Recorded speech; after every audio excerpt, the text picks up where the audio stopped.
Thank you, Jess, for this introduction. A very good afternoon, all of you. My name is Srirang Booth. I am working as a Chief Technical Officer at Global Product Compliance Group. And today I'm going to speak about Poison Center notification. I will also try to cover like what are the implications of this Poison Center notification onto different products as well as on the safety data sheet. So what is covered within today's presentation is basically, I'll just speak what is Poison Center notification, the scope of PCN, what are the different obligations within Poison Center notification, timelines for compliance, how to start preparing for notifications, the data requirements within Poison Center notification, beyond the safety data sheet, the steps for adapting existing or including new data, and obviously the implications on SDS. So now going details about what is Poison Center notification. Basically, Poison Center notification comes within the European regulation called as Classification, Labeling and Packaging Regulation, that is CLP regulation. Within Article 45 of CLP regulation, companies which are placing hazardous mixtures on the market are obliged to provide the information about certain hazardous mixture to the relevant national bodies. So as the title suggests and the content suggests, it is basically focusing on the hazardous mixtures which are going into the European bodies. There is a special Annex 8 of the CLP regulation which has been adopted in March 2017, which talks about the data requirements within Poison Center notification. And basically, Poison Center notification focus on harmonizing the requirements for the mixtures, hazardous mixtures, wherever applicable, from 1st January 2021. This project of Poison Center notification will be managed by European Chemical Agency, and they have developed a special website for giving guidance, tools, and support for Poison Center. This is a screenshot that I have attached from Poison Center website. So basically, when we go into the CLP regulation, Annex 8, it gives the information about harmonization of the requirements for certain hazardous mixtures in all EU member states.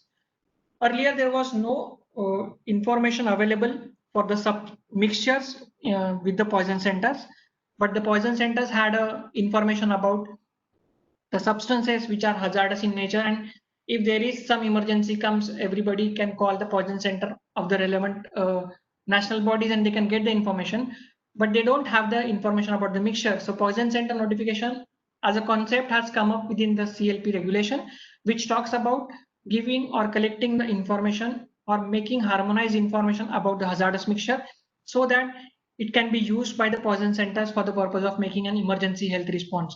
So if there is something goes wrong within the European market, anyone can call that poison center and get the correct information while responding to the emergency health response.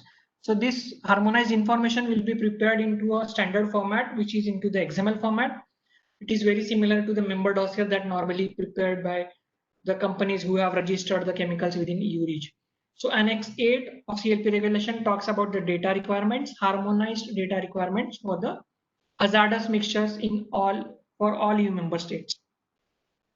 So what are the mixtures that are in scope? So mixtures which are classified for human health or physical effects are within the scope of poison center notification, and it does not include the mixtures which are classified only for environmental effects or gases under pressure or explosives. Also, it does not include the mixtures which are in scientific research and development related activities, and it does not cover the mixtures which are also highlighted within the CLP regulation. So there are different categories which has been mentioned within the CLP regulation. I will be speaking about the exemption in my next slide. So primary focus of poison center notification will be for the mixtures which are classified for human health or physical effects.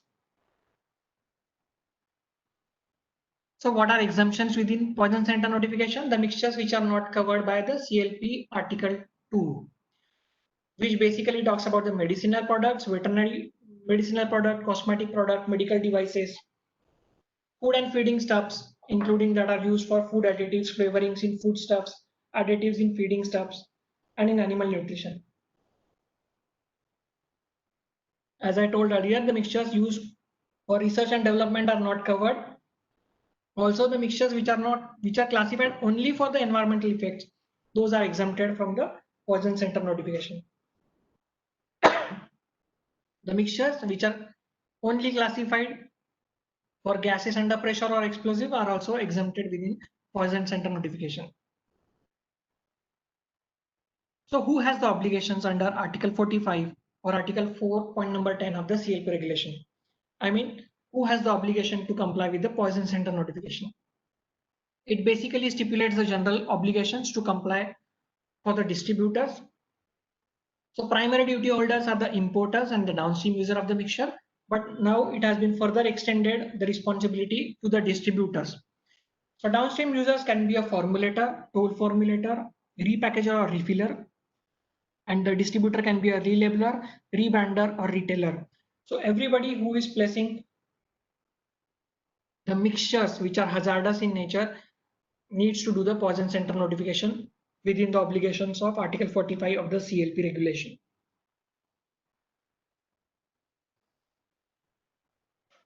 Who can submit the information? Yes, now everybody knows who has the obligation, but how and who can submit the information within the CLP notification? Since the CLP regulation is a EU-based regulation, so obviously the European legal entities has a primary obligation. So the legal entities on behalf of duty holders, such as consultants, mother company, can also do the notification. The importers and the downstream users of the mixtures which are out of scope, I mean the mixtures which are not within the scope of poison center notification, can also do a notification on the voluntary basis, so that in future if somebody asks for the poison center notification compliance, they will have some proof that they have already done the notification for the mixture which is going into the European market. Also, for the non-EU suppliers, the mixtures is again a critical issue while supplying to European Union. And within poison center notification, you have to give quite a lot of information about your mixture. So considering the confidential business information, the non-EU suppliers can also make the submission through the EU legal entity, and your only representative can also act on your behalf to do the poison center notification. So basically all European based legal entities can do the poison center notification, and non-European suppliers can take help from their only representative who is based in European Union, can do the poison center notification on their behalf. What are different timelines for compliance? When we talk about the deadlines, poison center notification talks deadlines are related to the uses. So poison center notifications are consumer. When the mixture is going for consumer use, it has a different deadline. When mixture is going for professional use, it has a different deadline. And when the mixture is going for the industrial use, exclusively industrial use, then it has a different deadline.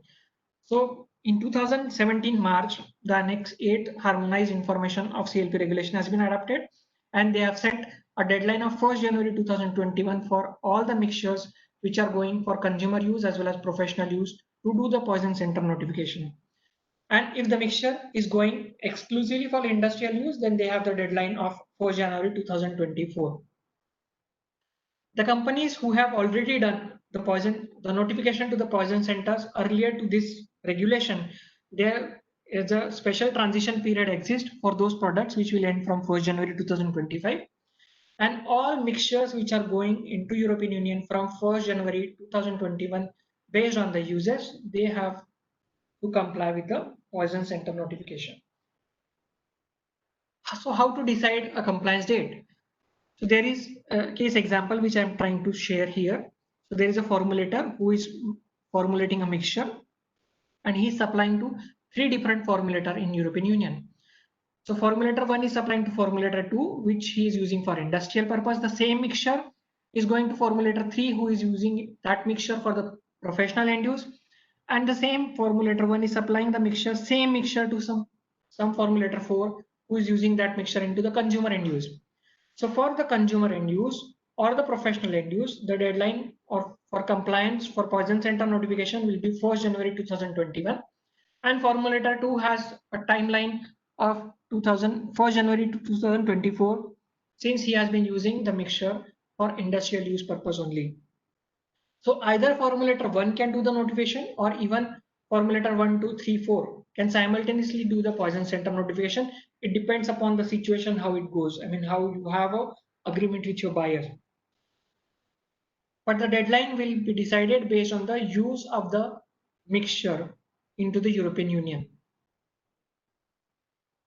So how the information will be harmonized? So I have tried to compile the harmonized information in a nutshell.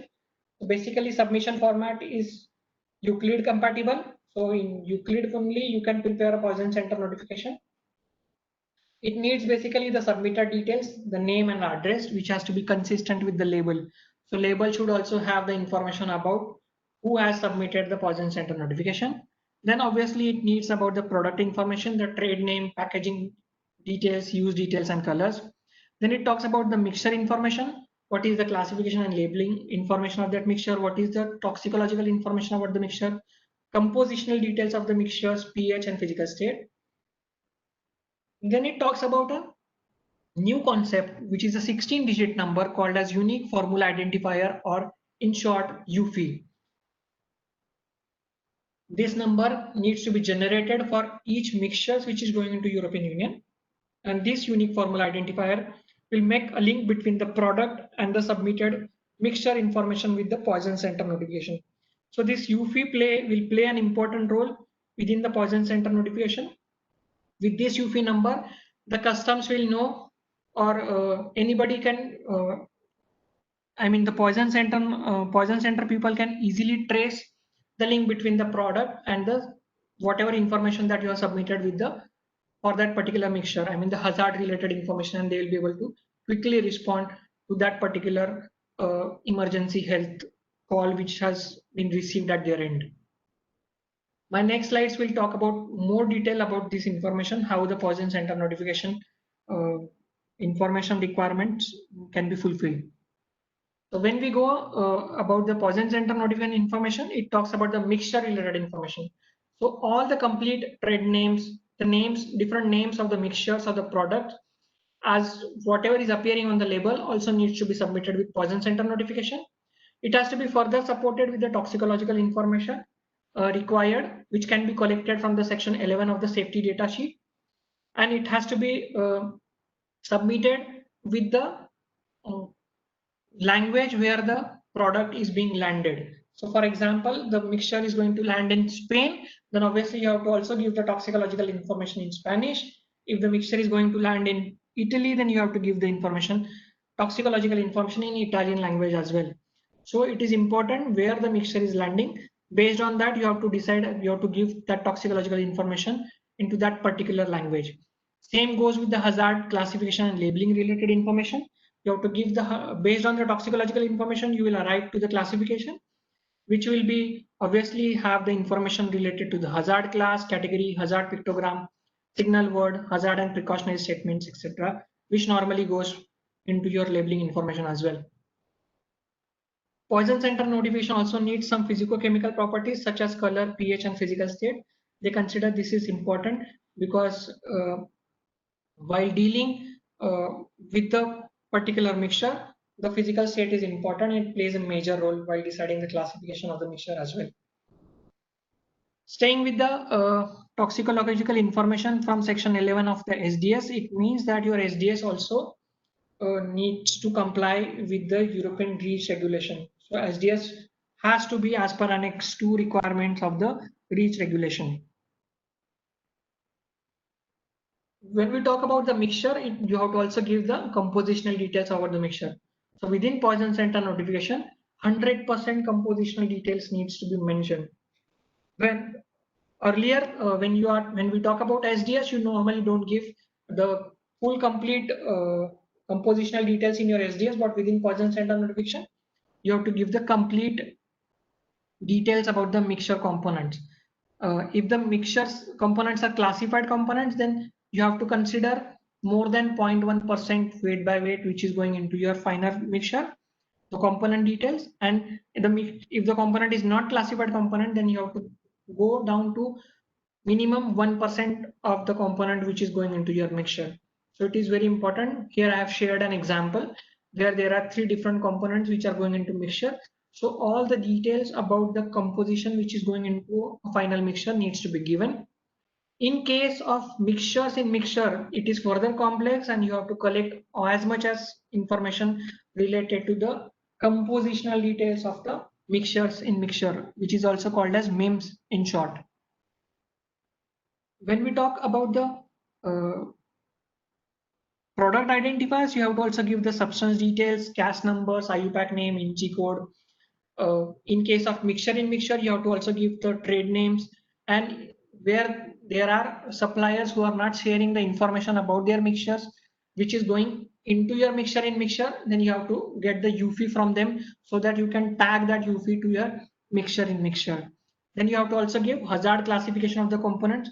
So basically you need to assess all the components, what are the hazard that they are going to cause into your mixture, and you have to classify your mixture based on the hazard identified for individual component which is present into the mixture. So it is very important. Compositional details are mandatory within Poison Center notification. Rest be assured that this information will not be publicly published, but this information will be retained by the authorities and the Poison Centers so that they will have they will be able to react to the emergency health response. This information will not be available in public domain, so be assured about that. But when we talk from the non-European suppliers point of view, you have to give, if you are depending on your buyer to do the Poison Center notification, then obviously you have to share all the mixture composition details to your buyer who is based in European Union, or you can claim the confidentiality and you can do the you can choose to do the Poison Center notification by yourself with your only representative, or the European legal entity on your behalf can do the Poison Center notification to safeguard your confidentiality of the mixture. So UFI and other identifiers of the mixture or the product.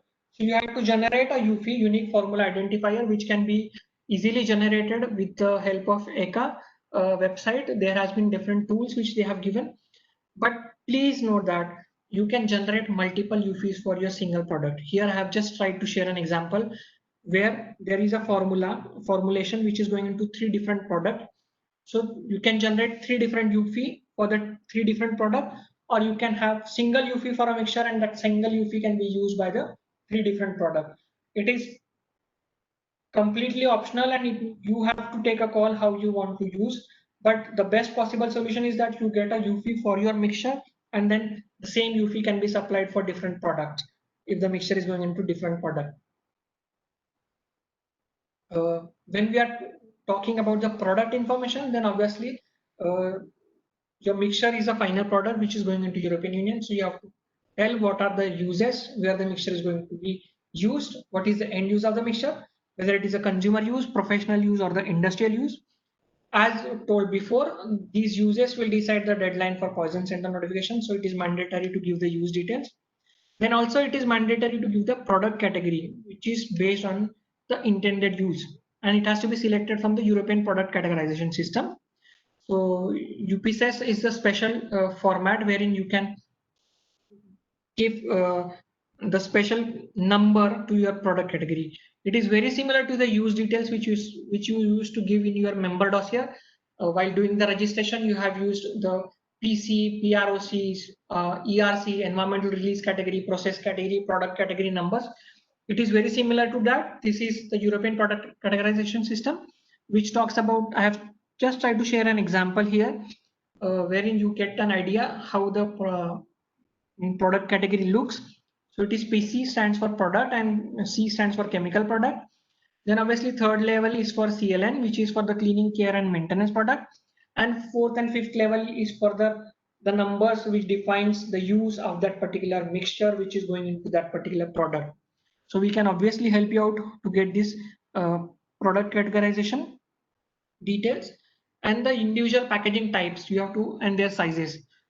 Here no ranges are permitted. You have to tell what all are the packaging types that you are going to use while supplying that mixture and what could be their sizes, which is very mandatory because in future you have to use that UFI on your labeling information which is going into your product. So you have to be careful and you have to give all the information, correct information, so that you are not misguiding the authorities while doing the Poison Center notification. So this is beyond safety data sheet. Earlier it was only the safety data sheet that you used to generate for your mixture while supplying the mixture to the European market. Now you have to also get the Poison Center notification done. And I have just tried to summarize some of the steps for adapting the existing or including new data. So first and the most important thing is you have to review the toxicological information which is available for your mixture.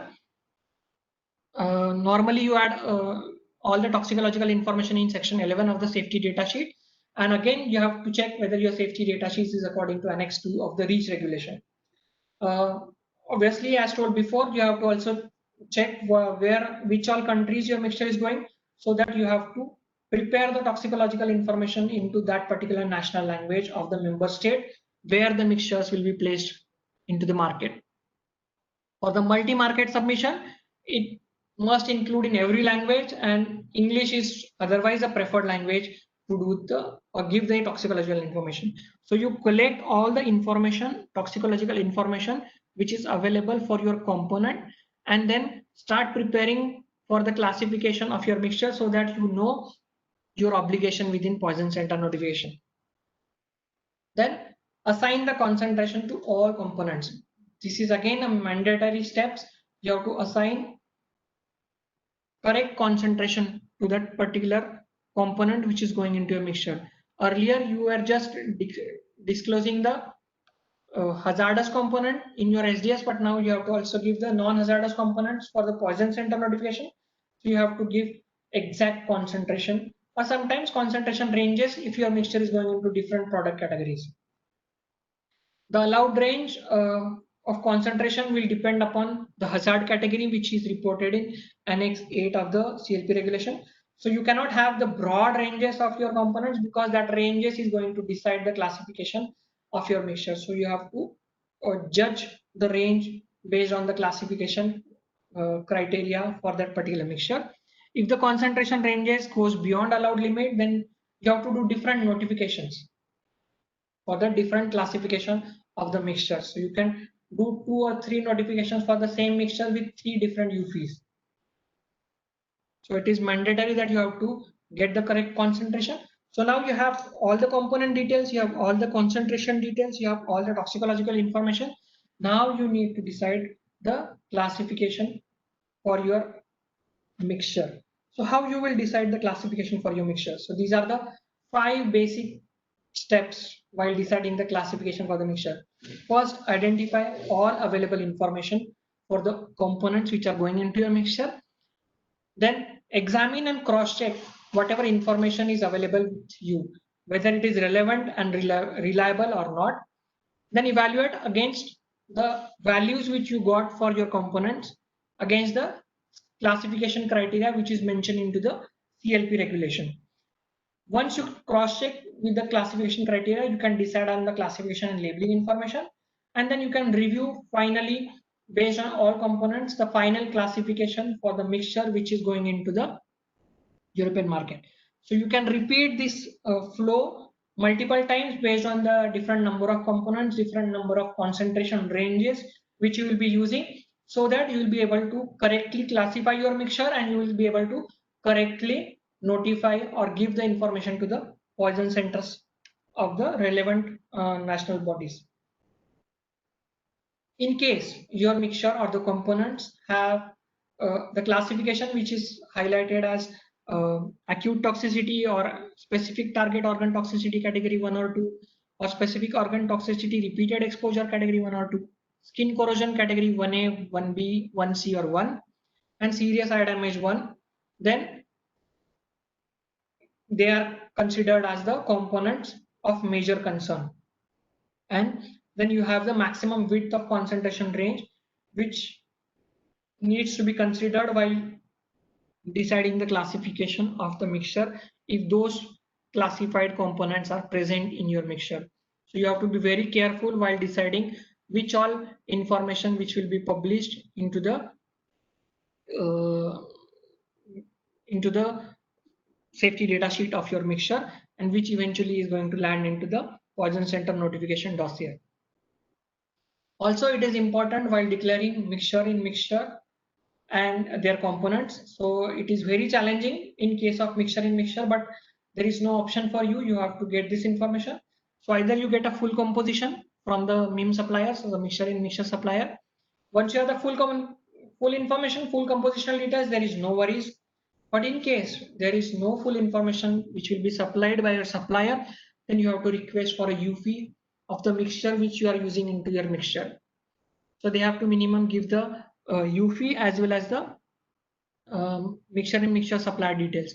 In case your mixture in mixture supplier is not ready to, or he doesn't have a UV, then at least you have to give all the compositional information in your SDS along with the MIM suppliers from where you are getting the mixture which is going into your mixture in mixture. So you have to also give the supplier details while doing the poison center notification. All this information is mandatory so that the European Union can collect the information centrally with the poison centers, and they'll be able to make a correct health response. So don't worry about your information to be publicly published. It will be with the authorities only, and the main purpose is to safeguard the health of the worker who is using those mixtures, or safeguard the consumers who is using or who are exposed to those mixtures. And obviously they have to also consider that these mixtures will be correct. I mean, you have provided the correct information related to the mixtures. Obviously, when we are talking about mixture in mixture, it will have a serious implications on your SDS. So from 1st January 2021, it is mandatory that you have an UV, which is also included in your labeling or packaging material.